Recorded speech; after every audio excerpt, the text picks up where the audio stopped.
নাহমাদুহু ওয়া নুসাল্লি আলা রাসূলিল কারীম আম্মা বাদ। সম্মানিত দর্শকবৃন্দ, আসসালামু আলাইকুম। আল্লাহ পাক সূরা লাইলে শেষে ৮ থেকে ১০ নম্বর আয়াতে বলেছেন, ওয়া আম্মা মান বাখিলা ওয়াস্তাগনা, আর যে কৃপণতা করে, আল্লাহর পথে ব্যয় করে না, ওয়া কাজ্জাবা বিল হুসনা, এবং সে সত্যকে মিথ্যে বলে প্রতিপন্ন করে, ফাসানু ইয়াসসিরুহু লিল ইসরা, এই পথে চলার জন্য আল্লাহ পাক তাকে সহজ করে দেন। অর্থাৎ যে নোংরা পথে চলে, আল্লাহর পথ হারিয়ে শয়তানের পথ অবলম্বন করে, আল্লাহ পাক সেই পথেই তাকে সহযোগিতা করে, চল তুই এই পথে চল।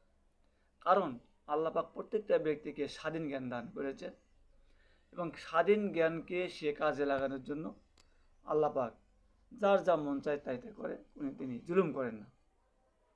তবে ভালো বোঝানোর জন্য তিনি নবী রাসূল পাঠিয়েছেন, তার কিতাব পাঠিয়েছেন, যাতে বান্দা ভালো মন্দ বুঝতে পারে, ভালো করলে ভালো ফল পাবে, মন্দ করলে মন্দ ফল পাবে।